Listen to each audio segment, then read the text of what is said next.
Hey guys, and welcome back to Teal House Farm. Today I'm going to show you some tips and tricks for making a really great beef broth or any type of like red meat bone broth slash stock.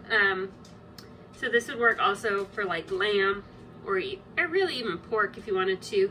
But obviously beef broth is the one that people most commonly use in the United States, though I highly suggest, if you have the resources and have access to lamb or pork bones, to start making broth from those as well, because they're used widely in other cultures, and it is something that we tend to throw away when we use, but they're quite useful and can save you a lot of money if you go ahead and turn those bones into stock after you're done with, say, your pork chop. So, but today we're going to use beef.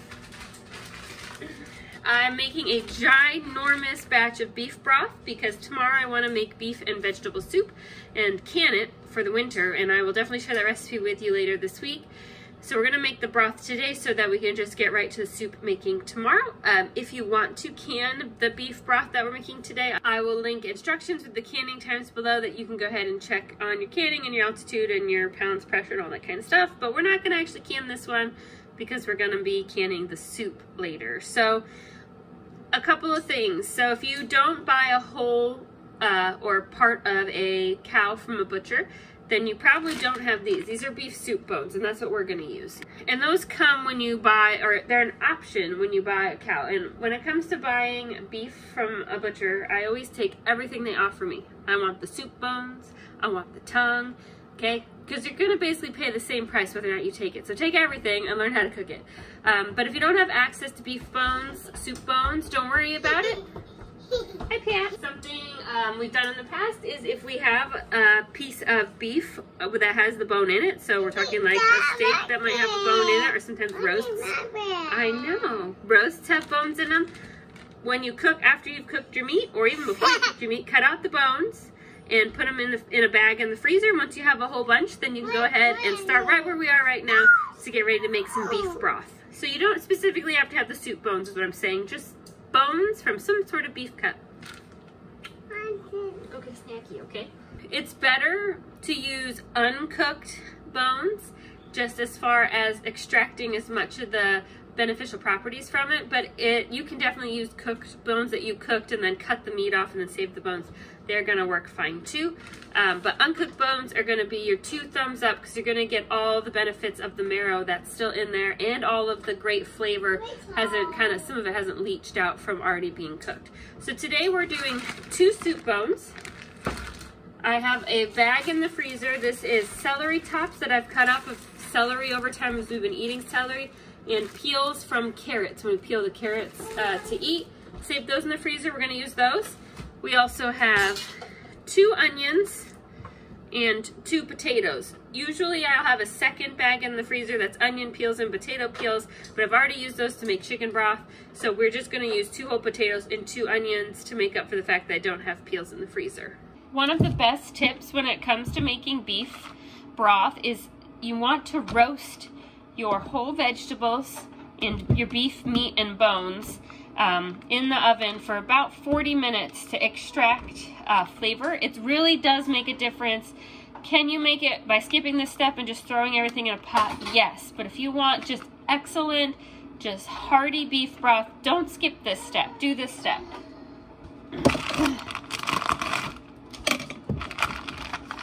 So we're going to take out our beef bones.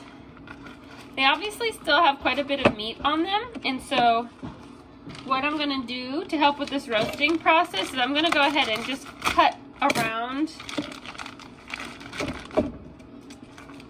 the bone a bit, just to chunk up the meat so that it cooks a little more evenly. And you can look the other way if you're a knife aficionado. I do not have the right knife for this job, so we're just going to cut it into some strips. Not about perfection. The bone doesn't have to be perfectly clear. It's just about helping things to roast more evenly. Then we're just going to sprinkle a little salt and pepper on top first.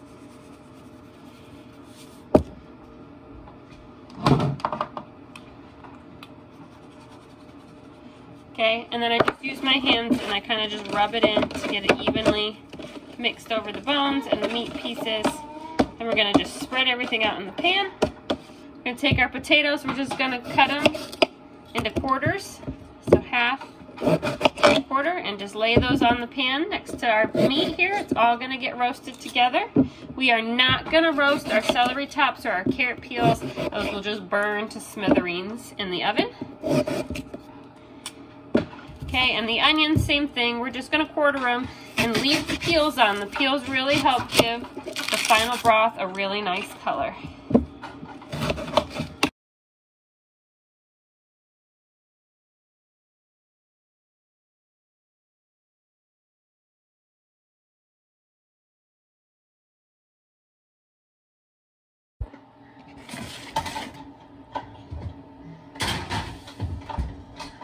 When you do check it at about 20 minutes, if you feel like it's cooking a little bit too fast or it's looking like maybe it might burn, you can turn the heat down to 400, but 425 usually does it.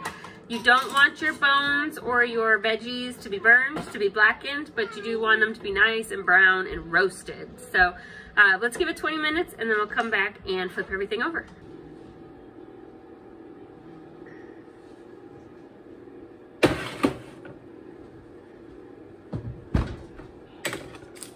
Just gonna give everything a nice little turny, jostly, move it aroundness so nothing just like absolutely sears to the bottom of the pan. It actually smells so good. Sam is gonna think we're having roast for dinner tonight. He's gonna be super disappointed because this isn't for tonight. You're hungry? Okay, go get a snack. All right, back in the oven another 20 minutes.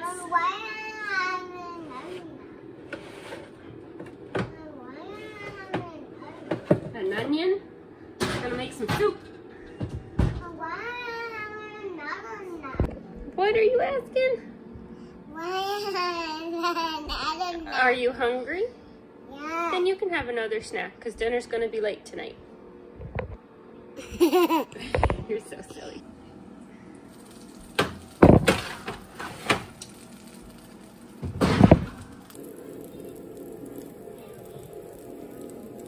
Okay, so we're gonna scrape off our pieces and just pop them in the pot. We got the biggest pot we can find that's not a canner here.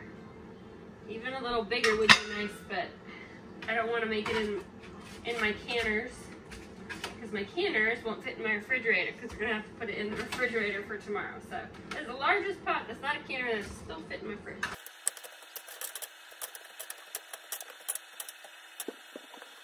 Okay, now we're gonna fill the pot up with water, which if you've been here long enough, you know that my big pots don't fit in my sink, so we're gonna do it manually.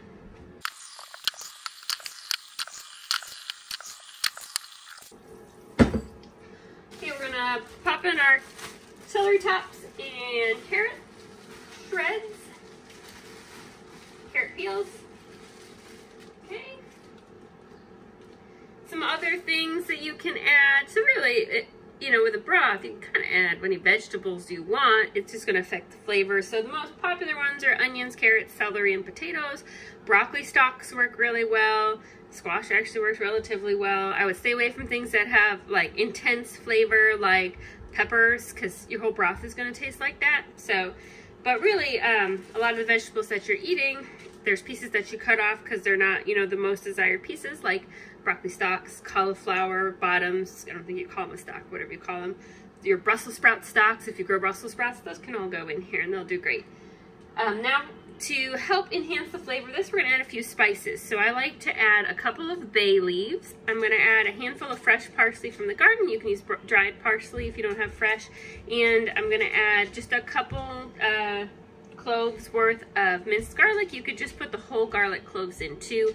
We don't need to worry about putting our spices in any sort of bag or tea bag because we're gonna go ahead and strain all this anyway, so we'll get everything out. I'm making broth. You wanna help? It will not taste yucky. Ready, set. Cook with them. Got them? Set. Good job. We do want to keep all of these drippings, or as many of them as possible, so we're going to put a little bit of warm water on this pan, swish it around to scrape off the brown bits, and we're going to dump them into our pot. The only reason I'm using warm water is because the pan is still really hot and you don't want to like warp your pan. So hot water on hot things. And this seems like a step that would be, you know, easy to skip, but it really does make a difference. So I really suggest just taking the time to kind of do this. It's very similar to like if you were making a gravy for dripping. You just want to scrape all the brown bits off the bottom because that's where all the flavor is. And it's not about perfection, okay? It's just about getting a bunch. I think that's actually pretty good. We'll just dump it into our pot. It's just going to add just another dimension of flavor to our beef broth. Okay, we're going to bring it to a boil, and then we are going to simmer it for like 3 to 4 hours. Basically, once you bring it to a boil, we're just going to leave it alone. We do need to cover this, and this pot actually doesn't have a cover, so I mean, it probably did at one point, but who knows where it is. Just do that. But we'll cover it, and then when we simmer it, bring it to a boil, and then when we bring it down to a simmer, I'll cover it almost completely. Just that little tip off to let some of the steam out, and let a little bit of the extra liquid evaporate, but we want to obviously keep the majority of the liquid because we're making stock. So we will actually see you guys in like 3 to 4 hours and show you the final product. Okay, it's looking great. We're gonna turn the heat off, let it cool down a bit, and then we're gonna strain it.